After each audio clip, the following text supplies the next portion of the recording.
Assalamualaikum warahmatullahi wabarakatuh. Apa kabar semuanya? Semoga semua dalam keadaan sehat, kuat, dan semangat.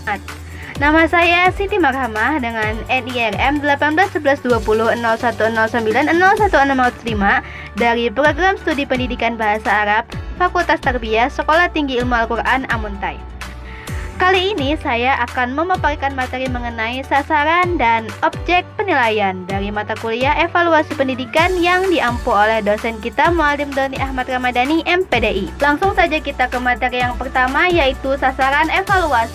Objek atau sasaran evaluasi pendidikan adalah segala sesuatu yang bertalian dengan kegiatan atau proses pendidikan yang dijadikan pusat perhatian atau pengamatan.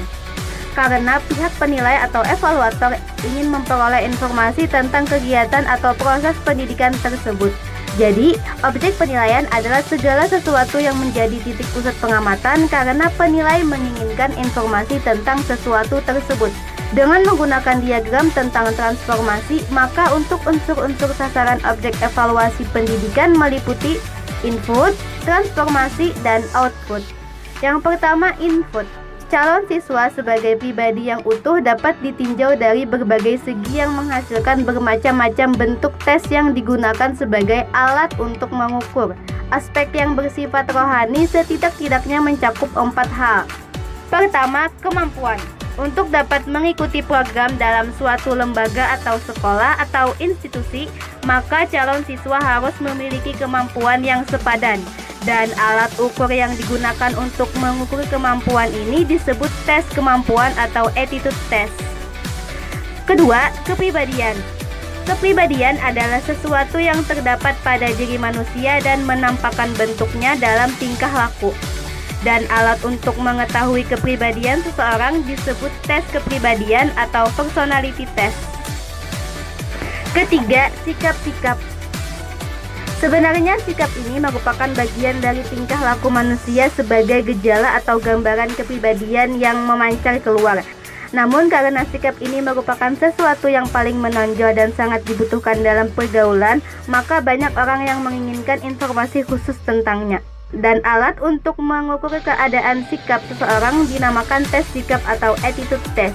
Yang keempat, intelijensi. Untuk mengetahui tingkat intelijensi ini digunakan tes intelijensi yang sudah banyak diciptakan oleh para ahli. Dalam hal ini yang terkenal adalah tes buatan Binet dan Simon yang dikenal dengan tes Binet-Simon. Selain itu ada lagi tes-tes yang lain, misalnya SPM, Tintum, dan sebagainya. Dari hasil tes akan diketahui IQ atau intelligence quotient orang tersebut. Yang kedua dari unsur-unsur sasaran objek evaluasi yaitu transformasi. Banyak unsur yang terdapat dalam transformasi yang semuanya dapat menjadi sasaran atau objek penilaian demi diperolehnya hasil penilaian yang diharapkan. Unsur-unsur dalam transformasi yang menjadi objek penilaian antara lain kurikulum atau materi, metode atau cara penilaian, sarana pendidikan atau media, sistem administrasi, serta guru dan personal lainnya. Yang ketiga, output. Penilaian terhadap lulusan suatu sekolah dilakukan untuk mengetahui seberapa jauh tingkat pencapaian atau prestasi belajar mereka selama mengikuti program pendidikan. Alat yang digunakan untuk mengukur pencapaian ini disebut tes pencapaian atau achievement test. Materi yang kedua yaitu objek evaluasi pendidikan. Dalam dunia pendidikan, khususnya dalam proses pembelajaran di sekolah, input atau bahan mentah yang siap untuk diolah adalah para calon peserta didik. Dilihat dari segi input ini, maka objek evaluasi pendidikan ini meliputi aspek kemampuan, aspek kepribadian, aspek sikap, dan aspek psikomotorik. Sebelum kita membahas 4 aspek ini, ada 3 ranah yang selanjutnya disebut taksonomi atau pengelompokan, yaitu ranah kognitif yang mencakup pengetahuan, pemahaman, penerapan, analisis, sintesis, dan evaluasi. Kemudian ranah afektif yang meliputi penerimaan, partisipasi, penilaian atau penentuan sikap, organisasi, dan pembentukan pola hidup. Kemudian ranah psikomotorik yang mencakup persepsi, kesiapan, gerakan terbimbing, gerakan yang terbiasa, gerakan yang kompleks, penyesuaian pola gerakan, dan kreativitas. Kemudian kita bahas aspek-aspek dalam objek evaluasi pendidikan. Yang pertama, aspek kepribadian. Aspek kepribadian adalah sesuatu yang terdapat pada diri seseorang dan menampakkan bentuknya dalam tingkah laku. Sebelum mengikuti program pendidikan tertentu, para calon peserta didik perlu terlebih dahulu dievaluasi kepribadiannya masing-masing. Sebab, baik buruknya kepribadian peserta secara psikologis akan dapat mempengaruhi keberhasilan mereka dalam mengikuti program pendidikan tertentu. Evaluasi yang dilakukan untuk mengetahui atau mengungkapkan kepribadian seseorang adalah dengan jalan menggunakan tes kepribadian atau personality test. Aspek yang kedua yaitu aspek kemampuan atau kognitif. Aspek kognitif adalah ranah yang mencakup kegiatan mental atau otak. Segala upaya yang menyangkut aktivitas otak adalah termasuk dalam ranah kognitif. Ranah kognitif memiliki 6 jenjang atau aspek, yaitu yang pertama, pengetahuan atau knowledge. Pengetahuan adalah aspek yang paling besar. Seringkali juga disebut aspek ingatan atau mengingat-ingat kembali atau disebut recall. Yang kedua, pemahaman atau comprehension. Pemahaman adalah kemampuan seseorang untuk mengerti atau memahami sesuatu setelah sesuatu tersebut diketahui dan diingat. Yang ketiga, penerapan atau application. Penerapan adalah kesanggupan seseorang untuk menerapkan atau menggunakan ide-ide umum, tata cara maupun metode-metode, prinsip-prinsip, rumus-rumus, teori-teori dan sebagainya dalam situasi yang baru dan konkret.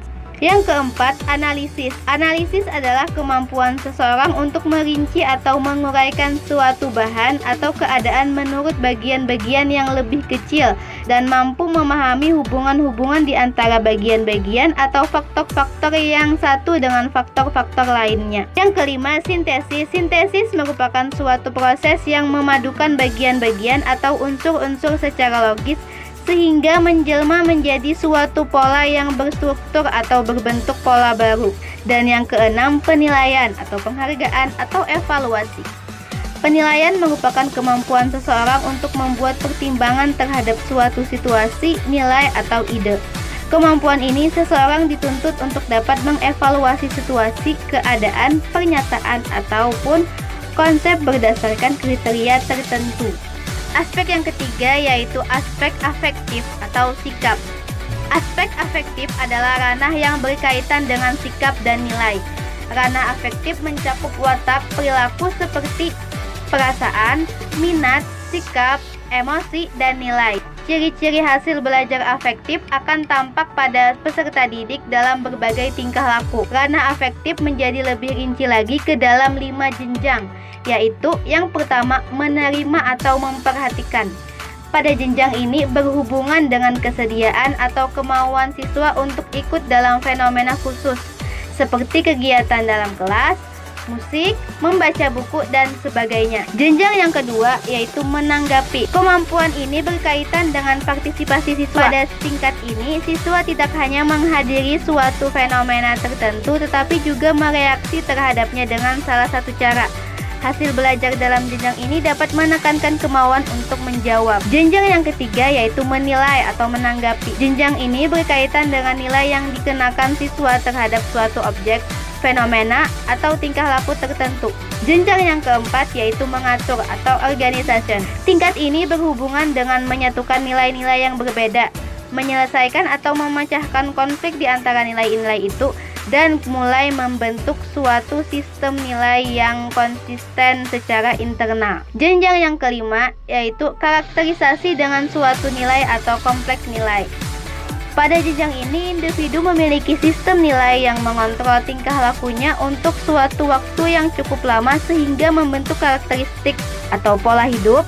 Jadi tingkah lakunya menetap, konsisten, dan dapat diramalkan. Hasil belajar meliputi banyak kegiatan, tetapi penekanan lebih besar diceritakan pada kenyataan bahwa tingkah laku itu menjadi ciri khas atau karakteristik siswa itu. Dan aspek yang terakhir yaitu aspek psikomotorik. Aspek psikomotorik adalah aspek yang berkaitan dengan keterampilan atau skill atau kemampuan bertindak setelah seseorang menerima pengalaman belajar tertentu. Aspek penilaian psikomotorik terdiri dari 7 aspek. Yang pertama, persepsi. yang mencakup kemampuan untuk mengadakan diskriminasi yang tepat antara dua perangsang atau lebih berdasarkan pembedaan antar ciri-ciri fisik yang khas antar masing-masing rangsangan atau stimulus. Yang kedua, kesiapan yang mencakup kemampuan untuk menempatkan diri dalam keadaan akan memulai suatu gerakan atau rangkaian gerakan yang dinyatakan dalam bentuk kesiapan jasmani dan mental. Yang ketiga, gerakan terbimbing yang mencakup kemampuan untuk melakukan suatu rangkaian gerak-gerik yang dinyatakan dengan menggerakkan anggota tubuh menurut contoh yang telah diberikan. Yang keempat, gerakan yang terbiasa yang mencakup kemampuan untuk melakukan sesuatu rangkaian gerak-gerik dengan lancar tanpa memperhatikan lagi contoh yang diberikan karena ia sudah mendapat latihan yang cukup yang dinyatakan dengan menggerakkan anggota-anggota tubuh. Yang kelima, gerakan yang kompleks mencakup kemampuan untuk melaksanakan suatu keterampilan yang terdiri atas berbagai komponen dengan lancar, tepat, dan efisien yang dinyatakan dalam suatu rangkaian perbuatan yang berurutan. Yang keenam, penyesuaian pola gerakan mencakup kemampuan untuk mengadakan perubahan dan penyesuaian pola gerak-gerik dengan kondisi setempat atau dengan menunjukkan suatu taraf keterampilan yang telah mencapai kemahiran. Dan yang ketujuh, kreativitas yang mencakup kemampuan untuk melahirkan pola gerak-gerik baru yang dinyatakan atas prakarsa atau inisiatif sendiri. Saya Siti Marhamah. Terima kasih. Assalamualaikum warahmatullahi wabarakatuh.